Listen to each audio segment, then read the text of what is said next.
রাধে রাধে, জয় গোবিন্দ। 2022 সালের 5 নভেম্বর হইতে আমাদের ভাগবত সঙ্গের শুভ সূচনা হয়।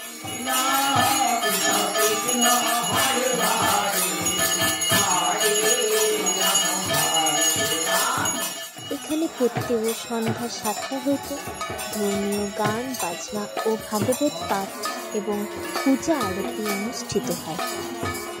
এছাড়া প্রত্যেক পূর্ণিমার মধ্যাহ্নে মহাপ্রভুর ভোগ হয়। এই সহিত অনুষ্ঠানে সকল সনাতন ধর্মের ভক্তবৃন্দদের আমাদের ভাগবত সঙ্গে আসার জন্য আমন্ত্রণ রইল। আমাদের ঠিকানা 27 নম্বর ওয়ার্ড, দেবীনগর, রায়গঞ্জ, উত্তর দিনাজপুর। রাধে রাধে।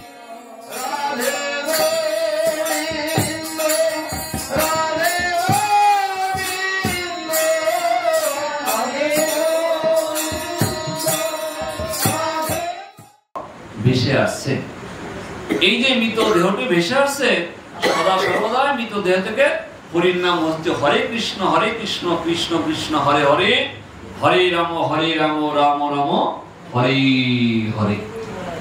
এই অদ্বৈত প্রভু এগিয়ে গেলেন, এই মৃত দেহের মুখ থেকে যে হরির নাম কৃষ্ণ নাম হচ্ছে, তখন সেই অদ্বৈত প্রভু ভালো করে তাকিয়ে দেখে চিনতে পারলেন এ নামাচার্য হরিদাস। তখন সেই অদ্বৈত প্রভু হরিদাসকে জল থেকে তুলে নিয়ে এসে নিজের গৃহে নিয়ে আসলেন। এবার নিজের গৃহে নিয়ে আসার পরে এই বিচারপতি, মুসলমানদের যে প্রধান বিচারপতি, তিনি জানতে পারলেন যে হরিদাস এখনো বেঁচে আছে। তখন তারা মনে মনে ভাবলেন এই হরিদাসকে সাক্ষাৎ পীর, আমাদের মধ্যে যেমন গুরুদেব বলি, ওদের মধ্যে বলি পীর। সেই বিচারপতি পরের দিন এসে হরিদাসের চরণে প্রণাম করলেন, আমাদের ভুল হয়ে গেছে, আমাদের অপরাধ ক্ষমা করো। আর ভক্ত বৈষ্ণব তারা কখনো কারো অপরাধ দেখেন না। হরিদাস কি করলেন, সেই মুলুকপতি বা বিচারপতি তাকে ক্ষমা করে দিলেন। বিচারপতি সেখান থেকে চলে গেলেন বিচারপতি। এরপরে হরিদাসের সাথে অদ্বৈত প্রভুর যখন হরি কথা কৃষ্ণ কথা আস্বাদন করা শুরু হলো, হরি কথা কৃষ্ণ কথা ভাগবতীয় কথা ভগবানের কথা আস্বাদন করতে করতে হরিদাস জানতে পারলেন যে অনন্ত কোটি বিশ্বব্রহ্মাণ্ডের মালিক স্বয়ং ভগবান, যিনি নন্দের নন্দন কৃষ্ণ রূপে অবতীর্ণ হয়েছে সেই বৃন্দাবনে, সেই কৃষ্ণ এখন নবদ্বীপে শশীগর্ভ সিন্ধু মাঝে তিনি গৌরাঙ্গ রূপে অবতীর্ণ হয়েছেন। সেই মহাপ্রভু এখন কোথায় আছেন? শিবাসম্বনে আছেন। এই কথা যখন জানতে পারলেন, তখন হরিদাস অদ্বৈত প্রভুকে বললেন, তাহলে চলো একবার সেই মহাপ্রভুকে আমি দর্শন করতে যাব, খুব আমার আশা আকাঙ্ক্ষা। এই কথা শ্রবণ করে তখন অদ্বৈত প্রভু এবং হরিদাস তারা চলে গেলেন শিবাজ গৃহে। শিবাজ গৃহে গিয়ে মহাপ্রভুকে দর্শন করলেন হরিদাস মহাপ্রভুকে দর্শন করে দূর থেকে সাষ্টাঙ্গে প্রণাম করলেন এবং মহাপ্রভু হরিদাসকে আলিঙ্গন দিলেন। আলিঙ্গন দেওয়ার পরে উভয় ভাবে অষ্টসাত্ত্বিক ভাবের বিকারে তারা ধুলাই গড়াগড়ি দিতে লাগলেন। এইবার ধুলাই গড়াগড়ি দেওয়ার পরে মহাপ্রভু তার সম্বরণ ফিরিয়ে নিলেন। তিনি যে অচৈতন্য অবস্থায় পড়েছিলেন, পুনরায় জ্ঞান ফিরে আসলো। একে অপরের সাথে কৃষ্ণ কথা ভাগবতের কথা হরিদাস আস্বাদন করতে লাগলেন মহাপ্রভুর সাথে। আস্বাদন করতে করতে হরিদাসের কি হলো, আর মহাপ্রভুর বয়স তখন 24 বছর বয়স হয়ে গেল মহাপ্রভুর। এই মহাপ্রভুর যখন 24 বছর বয়স, মহাপ্রভু তখন সন্ন্যাস নিবেন। হরিদাসকে বললেন মহাপ্রভু, তাহলে আমি তো সন্ন্যাস নিয়ে নীলাচলে গমন করব। কারণ মহাপ্রভুর সন্ন্যাস নিয়ে বৃন্দাবনে যাওয়ার ইচ্ছা ছিল, কিন্তু শশীমাতা অনুমতি দেন নাই। শশীমাতা নিমাইকে অনুমতি দিয়েছেন, সন্ন্যাস নিয়ে তুমি যাবে। কোথায় যাবে? নীলাচলে যাবে। তাই মহাপ্রভু যখন নীলাচলের পথে রওনা হবেন, তার পূর্বে এই নামাচার্য হরিদাস তিনি মহাপ্রভুর চরণ ধরে কাঁদতে কাঁদতে গড়াগড়ি দিতে লাগলেন। হরিদাস বলছে, অনেক আশা আকাঙ্ক্ষা করে আমি তোমাকে সেই বৃন্দাবনে খুঁজছি, কোথায় আমার গোবিন্দ কোথায় আছে।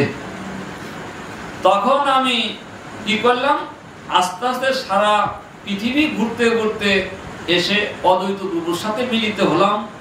তখন আমি জানতে পারলাম স্বয়ং কৃষ্ণ তুমি গৌরাঙ্গ রূপে অবতীর্ণ হয়ে তুমি নবদ্বীপে আছো। মনে মনে ভাবলাম সারা জীবন ভরে তপস্যা করাটা আমার সার্থক হলো, যতদিন আমি পৃথিবীতে বেঁচে থাকবো ততদিন তোমার চরণ সেবা করে জীবনটাকে ধন্য মনে করব।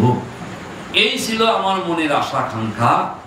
এখন তুমি নবদ্বীপ ছেড়ে নীলাচলে চলে যাবে, আমি অধম অস্পৃশ্য, আমার তো নীলাচলে যাওয়ার কোনো ক্ষমতা বা শক্তি আমার নাই, তাহলে তুমি যে নীলাচলে চলে যাবে আমার কি গতি হবে। এই বলে হরিদাস হাওমা করে কাঁদতে কাঁদতে মহাপ্রভুর চরণের গড়াগড়ি দিতে লাগলেন। প্রভু বলছে, হরিদাস তোমার দৈন্যতা সংবরণ করো, আমি নীলাচলে যাব, যাওয়ার পরে তোমার একটা ব্যবস্থা আমি করব। এই কথা যখন বললেন, বলে মহাপ্রভু চলে গেলেন নীলাচলে। এবার নীলাচলে যাওয়ার পরে মহাপ্রভুর ওই বারবার হরিদাসের কথাই মনে পড়ছে। তখন একদিন কি করলেন মহাপ্রভু, ওই জগন্নাথের যে দন্ত কাষ্ঠ, সেই দন্ত কাষ্ঠটা এক জায়গায় পুঁতে রাখলেন। পুঁতে রাখার পরে সেখান থেকে একটা বৃক্ষের সৃষ্টি হলো, যাকে বলে বকুল বৃক্ষ বা সিদ্ধ বকুল। সেই সিদ্ধ বকুল বৃক্ষটা নিচে একটা পর্ণকুটি স্থাপন করলেন মহাপ্রভু। স্থাপন করার পরে আকর্ষণের মাধ্যমে সেই কি হলো, হরিদাসকে নীলাচলে নিয়ে আসলেন মহাপ্রভু। নীলাচলে নিয়ে আসার পরে ওই সিদ্ধ বকুল বৃক্ষের নিচে যেখানে পর্ণকুটি স্থাপন করা হলো, সেখানে হরিদাসকে রাখা হলো। হরিদাস সেখানে বসে প্রত্যেকদিন 3 লক্ষ নাম করেন। এই যে 3 লক্ষ নাম করেন, তাহলে হরিদাসের যে খাবার ব্যবস্থা কি করে হয়, সেবার ব্যবস্থা কি করে হয়, প্রত্যেকদিন জগন্নাথের যে প্রসাদ, সেই জগন্নাথের প্রসাদ গৌরাঙ্গ মহাপ্রভু সেবা করেন।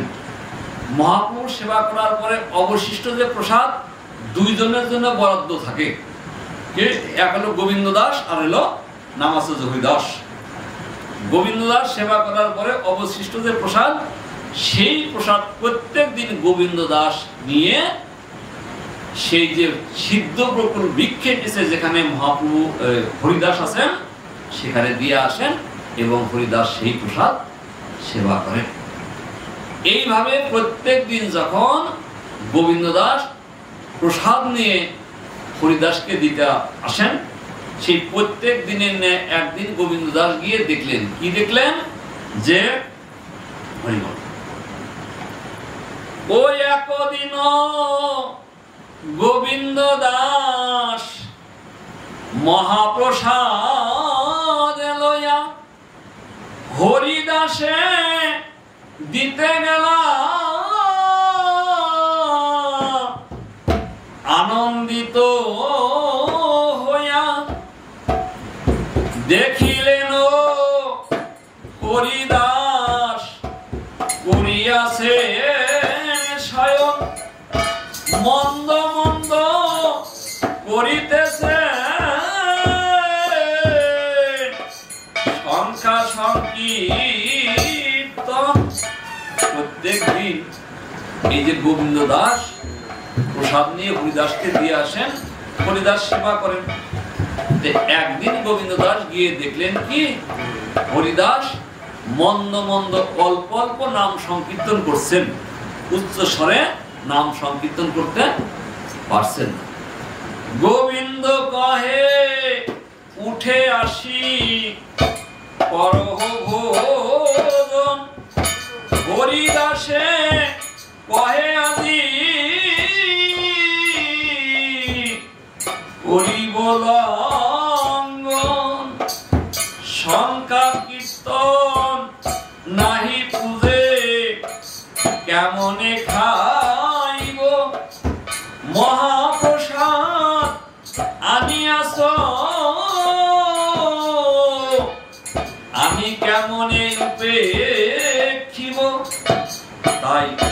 হরিদাস প্রসাদ সেবা করতে পারছেন না, সেই প্রসাদকে তো অবমাননা করা যায় না।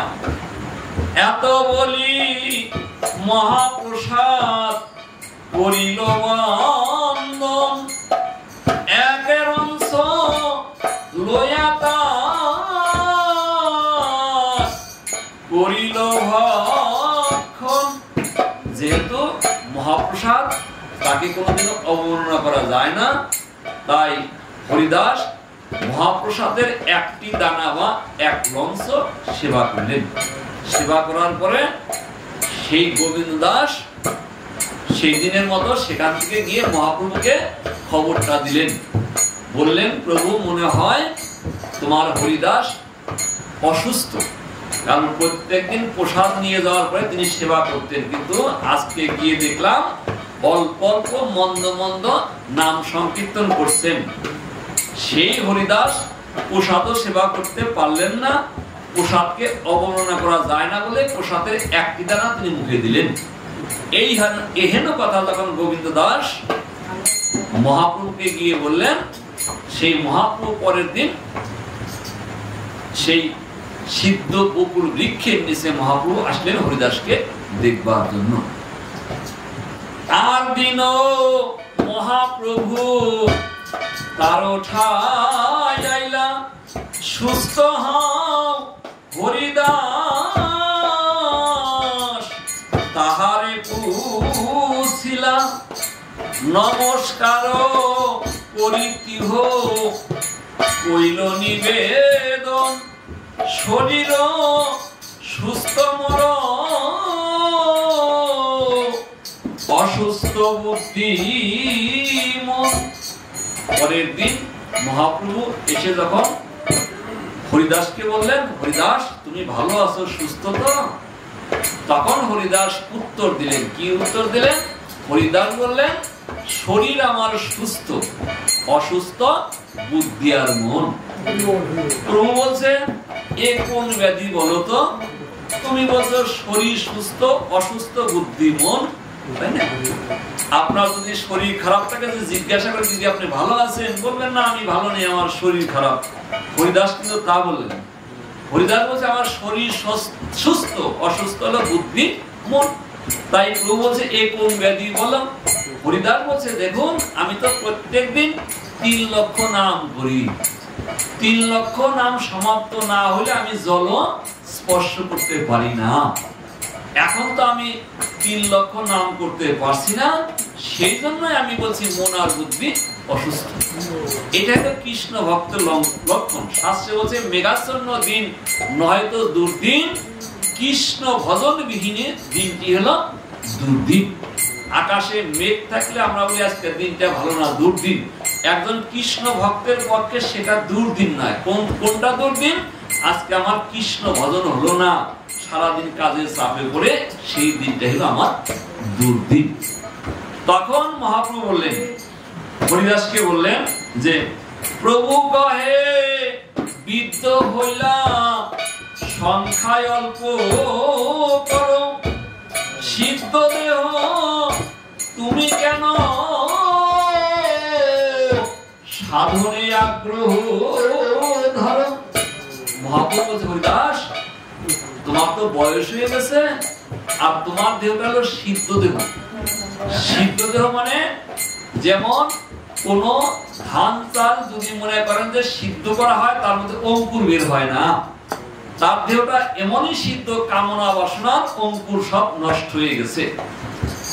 তাই মহাপ্রভু তুমি বিদ্ধ হয়ে গেলা, তোমার দেহটা সিদ্ধ দেহ, তো নাম সংখ্যাটা কম করো। অর্থাৎ শাস্ত্রে বলছে 8 থেকে 80। এই 8 থেকে 80 বছর পর্যন্ত যদি কেউ কৃষ্ণ ভজন করতে পারে, তারপরে যদি সে বেঁচেও থাকে, তার ভজন সাধনের কোনো প্রয়োজন নাই। তাই মহাপ্রভু বলছে তোমার দেহটা এখন সিদ্ধ দেহ, তো নাম সংখ্যাটা এখন কমিয়ে দাও। হরিবল। লোক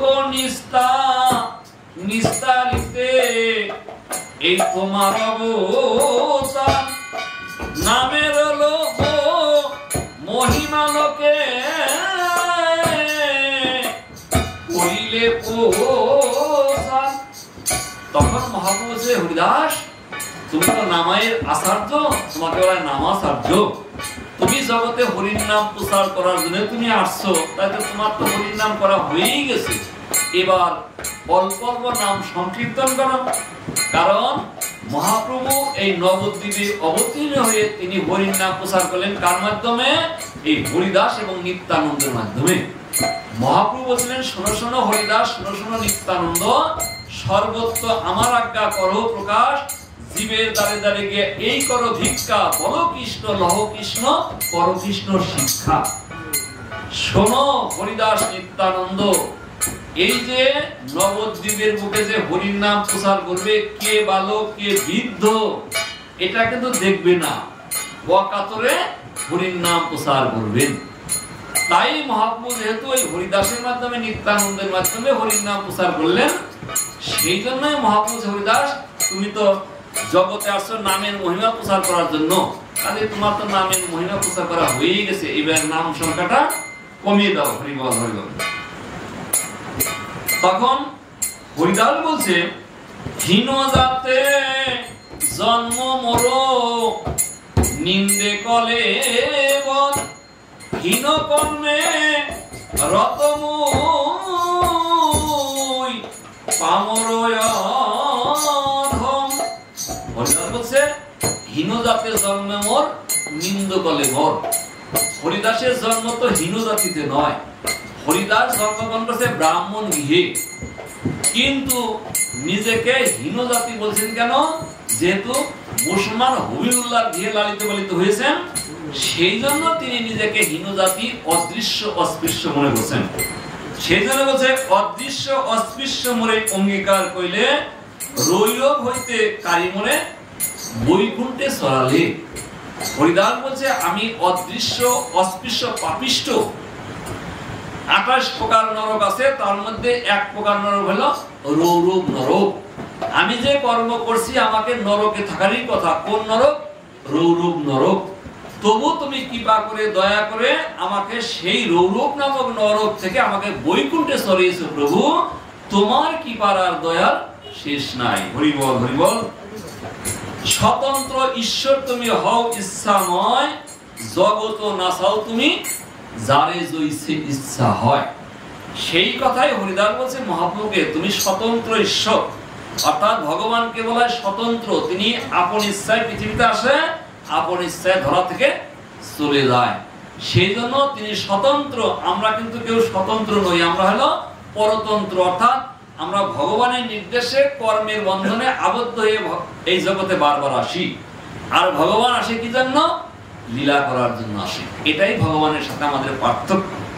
তাই হরিদাস এখানে বলছে, তুমি স্বতন্ত্র ঈশ্বর, তো যাকে তুমি যেভাবে নাচাও সেই ব্যক্তি সেইভাবে নাচে। আমরা প্রত্যেকেই ভগবানের হাতের পুতুল। পুতুল নাচ দেখছেন না? পুতুল তো নাচে না, ভিতর থেকে একজন নাচায়। তাহলে সেই ব্যক্তি যেভাবে পুতুলকে নাচায় সেভাবে সে নাচে। ভগবানও আমাদের যেভাবে নাচায় সেইভাবে আমরা নাচি। তাই এখানে বলছে, অনেক না নাচালে মোরে প্রসাদ করিয়া, বিপ্রের সাধ্য পাত্র খাইনু মেছো হইয়া।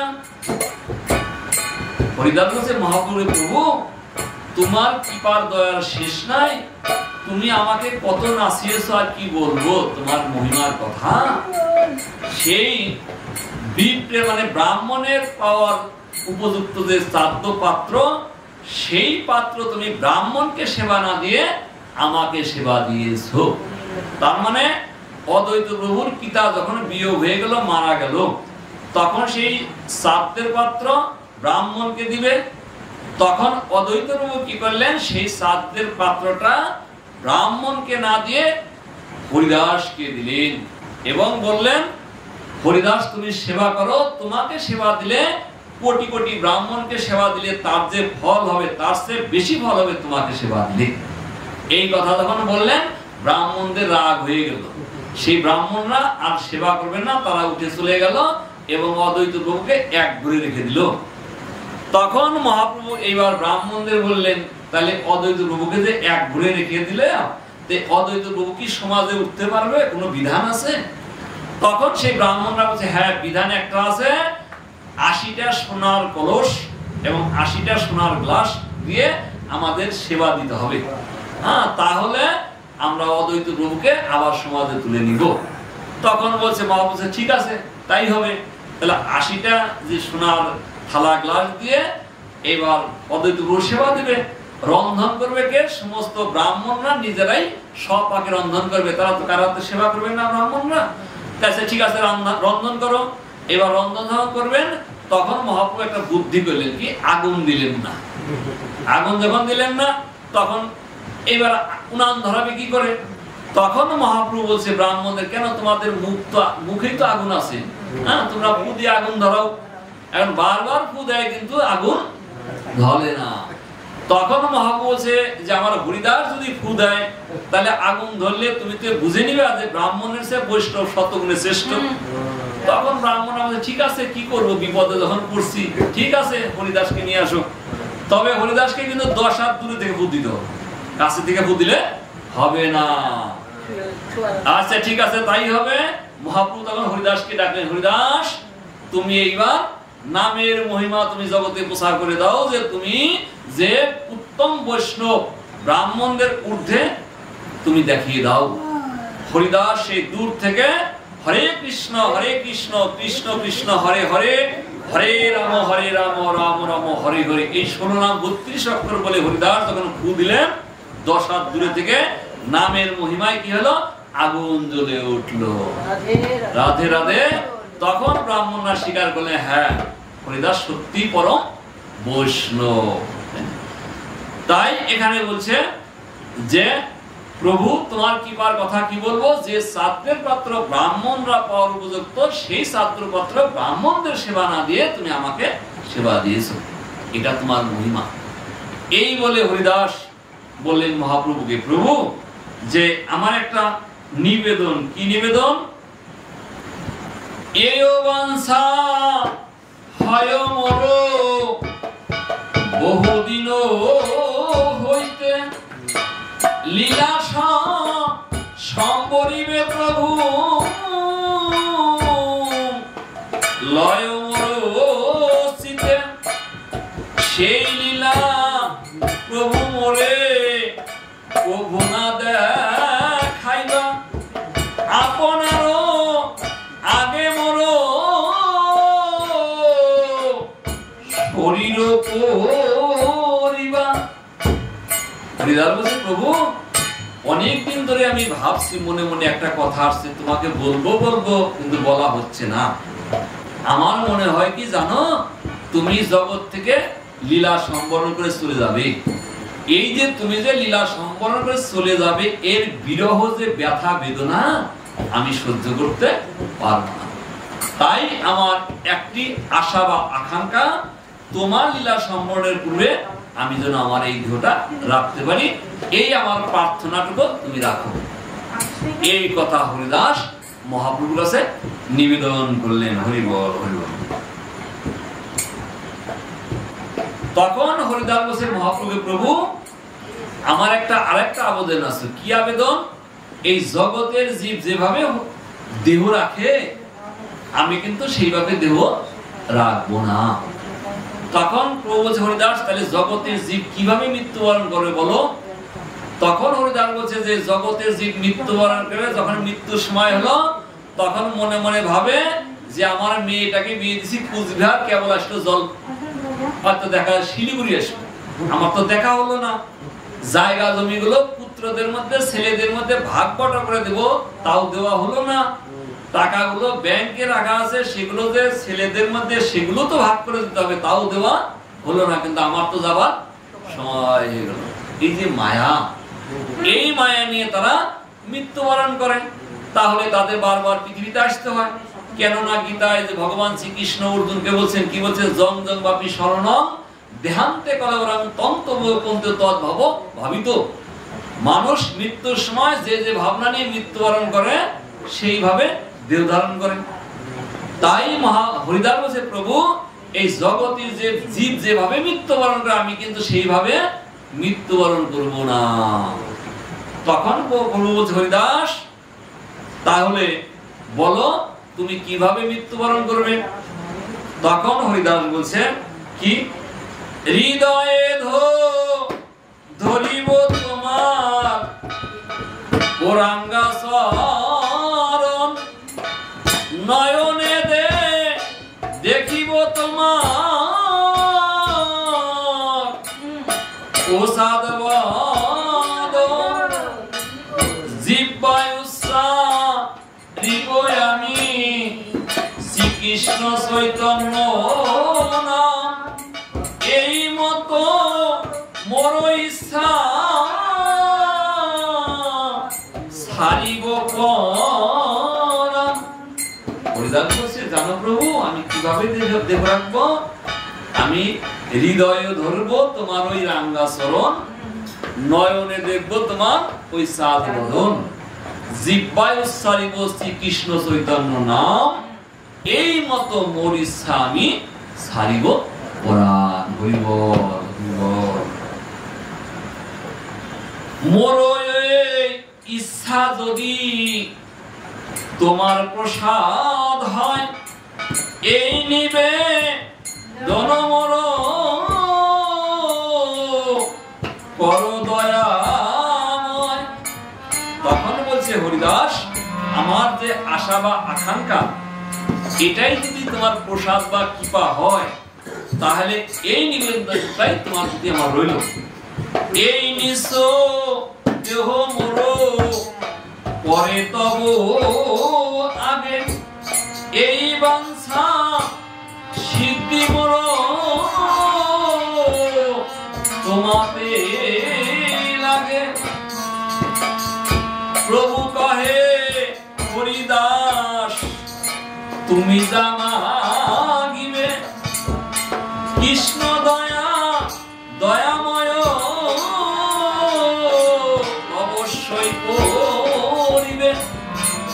হরিদাসের এই নিবেদন শুনে মহাপ্রভু বললেন, হরিদাস কৃষ্ণ বড় দয়াময়, তো তিনি অবশ্যই তোমার মনের আশাকাঙ্ক্ষা পূরণ করবেন।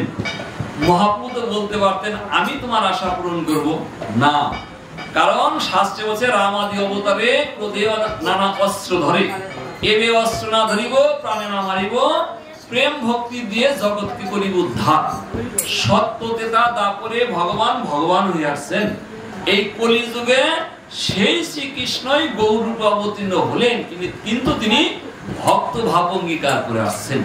সেই জন্য বলছে শ্রীকৃষ্ণ দয়াময়, তো অবশ্যই তোমার মনের আশা পূরণ করবেন। আরো তিনি বললেন যে মোর শির মণি কত মহাশয়, তোমার লীলায়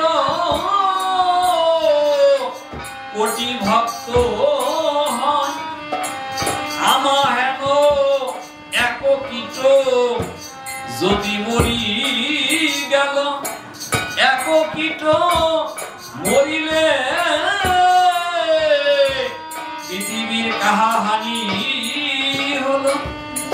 মহাপ্রভু যখন বললেন হরিদাস তুমি যদি চলে যাও, তাহলে তোমাকে নিয়েই তো সমস্ত আমার আশা ভরসা, তুমি যদি চলে যাও তাহলে আমি কাকে নিয়ে থাকবো বলো তো দেখি। মহাপ্রভু যখন এহেন কথা বললেন, হরিদাস তখন নিজেকে, যিনি 3 লক্ষ নাম করতেন, আজকে তার কত ধন্যতা, সেই হরিদাস নিজেকে একটা পিপিলিকার সমতুল্য মনে করছেন। তখন তিনি বলছে আমার মতো এক পিপিলিকা মরে গেলে পৃথিবীর কিছুই হবে না, কত তার ধন্যতা। হরি বল, হরি বল। তাই মহাপ্রভু যখন শিবাস গৃহে সকলকেই বরদান করছিলেন, তখন হরিদাস সকলের পিছনে পড়েছিলেন। তখন মহাপ্রভু বলছে হরিদাস সকলকেই তো বরদান করলাম, তুমি কিছু চাও, তোমারও কিছু দেই। হরিদাস বলছে আমি তোমার কাছে কি বর চাইবো, আমি যে কর্ম করছি মনুষ্য জন্ম পেয়ে, আমার মনে হয় আর মানুষও আমার হবে না, কাজেই তুমি আমাকে যদি বরদান করো, এই বরদান করো, আবার যদি কোনোদিন পৃথিবীতে আমাকে পাঠাও, তাহলে কোন বৈষ্ণব দ্বারে একজন কুকুর করে আমাকে পাঠাইব, সেই বৈষ্ণবের এটো খেয়ে আমি জীবনটাকে ধন্য মনে করি। তাহলে কত তার ধন্যতা হরিদাস। এবং আরো বলা আছে, সেই জগন্নাথের পথ দিয়ে যে সমস্ত ভক্তরা জগন্নাথকে দর্শন করতে যেতেন, হরিদাস কোনোদিন ওই পথে যেতেন না। কেন যেতেন না? আমার স্পর্শে যদি কোনো ভক্তের ভজন নষ্ট হয়ে যায়। তাহলে কত ধন্যতা আজকে হরিদাস নাই, আমরা প্রত্যেকেই মালায় জপ করি, এই হরিদাসই আগে করতেন। হরিবল হরিবল। তাই বলছে আমার হেন এক কীট মরে গেলে পৃথিবীর কাহানি হবে। হরিবল হরিবল। ভক্ত বৎসল প্রভু তুমি মুই ভক্ত দাস, অবশ্য করিবে তুমি মোর এই আশ। হরিদাস বলছে তুমি তো ভক্ত বৎসল, আমি তো ভক্ত হতে পারিনি, ভক্তের দাসের অনুদাস। তুমি কৃপা করে দয়া করে আমার এই মনের বাঞ্ছাটুকু পূরণ করো। হরিবল। তখন মহাপ্রভু কি করলেন? ঠিক আছে, মধ্যাহ্ন ভোজন করতে গেলেন এবং গঙ্গায় স্নান করতে গেলেন এবং পরের দিন দেখা দিবেন এই বলে হরিদাসের কাছ থেকে সেখান থেকে মহাপুরুষ চলে গেলেন। আচ্ছা, পরের দিন মহাপুরুষ সমস্ত ভক্তবৃন্দকে নিয়ে হরিদাসের মনের আশা পূরণ করার জন্য সেই সিদ্ধ বকুল বৃক্ষের নিচে যেখানে পর্ণকুটি স্থাপন করে হরিদাস আছে সেখানে মহাপ্রভু ভক্তদের নিয়ে আসলেন। হরিবল হরিবল। প্রভু কহে হরিদাস কহ সমাচার, হরিদাস কহে প্রভু যে আজ্ঞা তোমার। পরের দিন মহাপ্রভু এসে বলছে, হরিদাস বলো তাহলে তুমি কেমন আছো? তুমি যে গতকাল আমার কাছে একটা প্রার্থনা বা আরজি জানিয়েছো, সেই কথায় কি তুমি রাজি আছো? প্রভু বলছে, হরিদাস তোমার আজ্ঞায় আমি কথায় আমি রাজি আছি। অঙ্গনে আরম্ভিল প্রভু মহাসংকীর্তন,